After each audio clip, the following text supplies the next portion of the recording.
எல்லோருக்கும் வணக்கம். இன்னைக்கு இந்தியன் ஸ்டாக் மார்க்கெட் வந்து ஃபால் ஆயிருக்கு. பட் ஓவராலா மார்க்கெட் வந்து இன்னைக்கு ஃபால் ஆனா கூட லாஸ்ட் ஒரு 3 days இந்த சப்போர்ட் வந்து மெயின்டைன் ஆகுது பாருங்க. இந்த லாஸ்ட் 3 month உடைய இந்த சேனலுடைய ட்ரெண்ட் சப்போர்ட்டை வந்து உடைக்கல. மார்க்கெட் வந்து இன்னைக்கு நெகட்டிவான கேண்டில் ஃபார்ம் ஆனா கூட, பியரிஷ் கேண்டில் ஃபார்ம் ஆனா கூட இந்த சப்போர்ட்டுக்கு மேலே தான் க்ளோஸ் ஆயிருக்கு. இது நம்ம இன்னும் க்ளோஸா மானிட்டர் பண்ண போது நேத்திக்கு வந்து நம்ம பார்த்தோம் 30 minutes டைம் ஃப்ரேம்ல இந்த ட்ரெண்டு பிரேக் அவுட் ஆயிருக்கு. ஸோ நாளைக்கு கேப் அப் ஆனாலோ ஆர் இந்த ரீஜன்ல இருந்தாலோ மினிமம் 25,150 25,200 வரைக்கும் ரைஸ் ஆகுங்கிறது தான் பார்த்தோம். 25,170 வரைக்குமே இந்த ஃபர்ஸ்ட் கேண்டிலே டச் ஆயிட்டு தான் மார்க்கெட் வந்து கீழே பாலாயிருக்கு. ஸோ இதுக்கு அடுத்து எப்படி மார்க்கெட்டை வந்து நம்ம அப்ரோச் பண்றது? இந்த ட்ரெண்டு பிரேக் அவுட் ஆயிருக்கு, பிரேக் அவுட்டுக்கு உண்டான டார்கெட்டும் ரீச் ஆயிருக்கு. ஸோ ஹியர் ஆஃப்டர் இங்க இருந்து ரைஸ் ஆகுது பார்த்தீங்களா? இப்போ இந்த ட்ரெண்டை நம்ம கிளியரா ஃபோக்கஸ் பண்ணணும். இதுக்கு பிலோல, ஏன்னா இங்க இருந்து ரைஸ் ஆயிருக்கு, இதுக்கு பிலோல பிரேக் அவுட் ஆகும்போது இன்னுமே ஃபால் ஆகலாம். அது மட்டும் இல்ல, மார்க்கெட் வந்து ரைட்னோ ஒரு ரேஞ்ச் பவுண்ட் மார்க்கெட் தான்.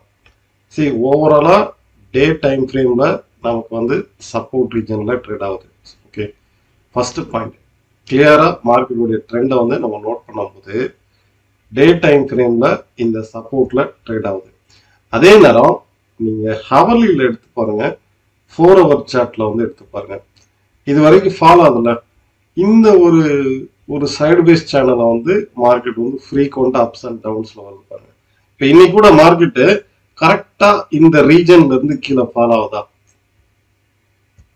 170ல இருந்து ஏன் ஃபால் ஆகணும்? இந்த சேனல் அப்போ மார்க்கெட் ஃபால் ஆகுதுன்னு அர்த்தம். ஓகே, பாட்டம் சப்போர்ட்ங்கிறது வந்து 24,950.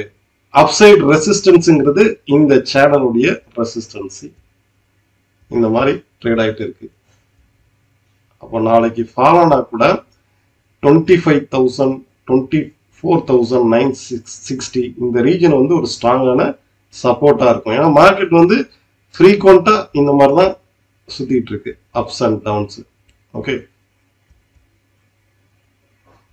இந்த மாதிரி தான் ஃபாலோ ஆயிட்டு இருக்கு. டுமாரோ ஆல்சோ இந்த லோ வந்து உடைக்கும் போது, இன்னைக்கு டேவுடைய லோ வந்து உடைக்கும் போது, இந்த சைட்வேஸ் ட்ரெண்டோடைய ட்ரெண்டை வந்து பிரேக் அவுட் ஆகும்போது இன்னுமே ஃபர்தரா ஃபால் ஆகலாம். இதுக்கு அடிஷ்னல் சப்போர்ட்டா பேங்க் நிஃப்டியும் நமக்கு வந்து இந்த சைட்வேஸ் சேனல்ல தான் ட்ரேட் ஆகுது பாருங்க. கரெக்டா இந்த ரெசிஸ்டன்ஸ்ல தான் இன்னைக்கு ஓப்பன் ஆச்சு. ஓப்பன் ஆனதுல இருந்து சைட்வேஸ் டவுன் ட்ரெண்ட்ல தான் ட்ரேட் ஆகுது. அப்போ நிஃப்டியும் ஒரு ரெசிஸ்டன்ஸ் ஜோன்ல ட்ரேட் ஆகுது, பேங்க் நிஃப்டியும் ஒரு ரெசிஸ்டன்ஸ் ஜோன்ல தான் ட்ரேட் ஆகுது. அதே மாதிரி சென்செக்ஸ் எடுத்துக்கிட்டீங்கன்னாலும் இந்த மாதிரி ஒரு சைட்வேஸ் சேனல்ல தான் ட்ரேட் ஆகுது. சென்செக்ஸ் எடுத்துக்கிட்டீங்கன்னாலும் 82,550க்கும் 81,600க்கும் இன்பிட்வீன்ல ஒரு 1000-1100 புள்ளிகள் தான் ஒரு ரேஞ்ச் பவுண்ட் மார்க்கெட்ல தான் ட்ரேட் ஆகுது. அப்சைடு பிரேக் அவுட் ஆனா மட்டுமே ஃபர்தரா இந்த ட்ரெண்ட் கண்டினியூ ஆகும். இதுக்கு சப்போர்ட் பண்ற விதமா ஹெச்டிஎஃப்சி பேங்கா இருக்கட்டும், பேங்கிங் ஸ்டாக்ஸ் எஸ்பிஐ பேங்கா இருக்கட்டும், ஒரு செல்லிங் ப்ரெஷர்ல தான் ட்ரேட் ஆகுது.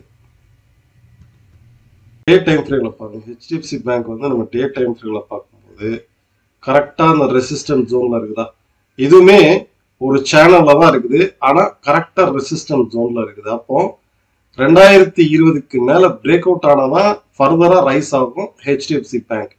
இப்போ இந்த சேனல் வந்து வாட்ச் பண்ணுங்க, இன்னுமே க்ளோஸா வாட்ச் பண்ணுங்க இந்த சேனலை.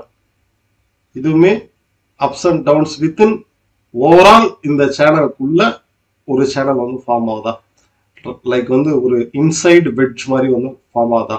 இப்போ இதனுடைய ரெசிஸ்டன்ஸ் வந்து டச் ஆயிருக்கு. சி,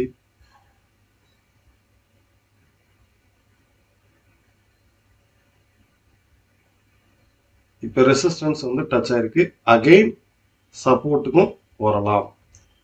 ஓகே, சப்போர்ட்டுங்கிறது வந்து 1960 1950 தான் ஹெச்டிஎஃப்சி பேங்குடைய சப்போர்ட். அப்சைட்ல 2020க்கு மேல பிரேக் அவுட் நடந்ததுன்னா மட்டுமே இந்த சேனல் வந்து பிரேக் அவுட் ஆயிட்டு அப்சைடு வந்து ரைஸ் ஆகும். டுவர்ட்ஸ் இங்க இருந்து ரைஸ் ஆகும் பாருங்க, இந்த சேனல் வந்து டச் பண்ணும். ஸோ ஹெச்டிஎஃப்சி பேங்க் ஹெவி வெயிட்டும் நமக்கு வந்து செல்லிங் ப்ரெஷர்ல தான் இருக்குது. இன்னைக்கு மேஜரா வந்து எஸ்பிஐ வந்து மார்க்கெட்டை ஃபால் பண்ணதுல ஒண்ணு. State bank of India. கரெக்டாக இவனும் வந்து ரெசிஸ்டன்ஸில் கீழே ஃபால் ஆகிருக்குது. ஓவராலாக பாருங்க, நல்ல அப் ட்ரெண்டில் கரெக்டாக ரெசிஸ்டன்ஸில் வந்து நெகட்டிவ் கேண்டில் ஃபார்ம் ஆகுதான். வீக்லி பேசிஸில் எடுத்திருக்குது இந்த ட்ரெண்டு. கரெக்டாக அந்த ரெசிஸ்டன்ஸ்க்கு பிலோவில் க்ளோஸ் ஆயிருக்கா. ஸோ இதை வந்து பார்த்தீங்கன்னாக்கா 800க்கு பிலோலலாம் ட்ரேட் ஆகும்போது இன்னுமே ஃபால் ஆகும். டுவர்ட்ஸ் 730 வரைக்கும் ஃபால் ஆகும். 800க்கு பிலோவில் ட்ரேட் ஆகும். இப்போ ரைட்னா வந்து 815 ட்ரேட் ஆகுது. 800 பிலோவில் இன்னுமே வீக்னஸாக இருக்கும் எஸ்பிஐ. ஓகே, ஸோ இப்போதைக்கு நிஃப்டி ஃபினான்ஷியல் பேங்க் நிஃப்டி வந்து அண்டர் ஒரு செல்லிங் ப்ரெஷரில் தான் இருக்குது. டெம்பரவரியான ஒரு ரெசிஸ்டன்ஸ் ஜோனில் இருக்குது. சரி, இப்போ நெக்ஸ்ட் க்ரூட் ஆயில் வந்து பார்க்கலாம். க்ரூட் அண்ட் கோல்டு வந்து பார்க்கலாம்.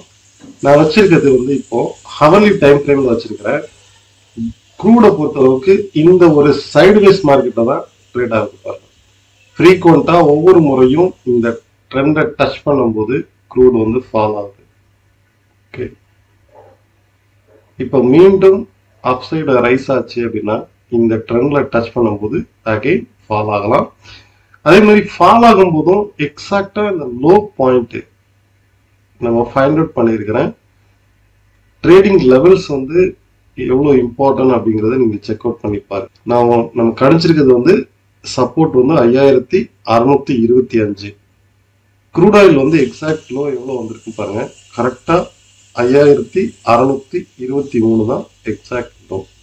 இதே போல கோல்டை பொறுத்தளவுக்கும் மார்க்கெட் நேத்திக்கு நம்ம சொல்லியிருந்தோம், கோல்டு வந்து ஒரு புதிய உச்சத்துக்கு போறதுக்கு வாய்ப்பு இருக்கு. இது வரைக்கும் சைட்வேஸா ட்ரேட் ஆயிட்டு இருந்தது, இந்த இடத்துல அப்சைடு பிரேக் அவுட் ஆகுது. ஸோ கோல்டை பொறுத்தளவுக்கு இந்த ட்ரெண்ட் வந்து ஃபர்தரா அப்சைடு கண்டினியூ ஆகலாம். இதுதான் நம்ம வந்து பார்த்தோம். ஃபர்தரா இன்னைக்குமே ஸ்ட்ராங்கா கோல்டு வந்து ரைஸ் ஆயிட்டு தான் இருக்குது. ஒரு புதிய உச்சத்துக்கு கோல்டு வந்து போகலாம். So stay on buy side கோல்டா இருக்கட்டும். கூட பொறுத்தளவுக்கு டவுன் ட்ரெண்ட்ல இருக்கு, சைட்வேஸ் டவுன் ட்ரெண்ட்ல இருக்கு. எவ்ரி ரெசிஸ்டன்ஸ் வந்து புட்டு வந்து எடுக்கலாம், செல் சைடு வந்து போகலாம். இது எல்லாமே வந்து ஒரு இன்ஃபர்மேஷன் அண்ட் எஜுகேஷனல் பர்பஸ் தான், ட்ரெண்டை அண்டர்ஸ்டாண்ட் பண்ணிக்கிறதுக்கு. ஓகே, கால்ஸோ டிப்ஸோ நம்ம எந்த இதுவும் ப்ரொவைட் பண்றது கிடையாது. Fine, thank you all of you. இதே போல இன்னொரு வீடியோல பார்க்கலாம். நன்றி, வணக்கம்.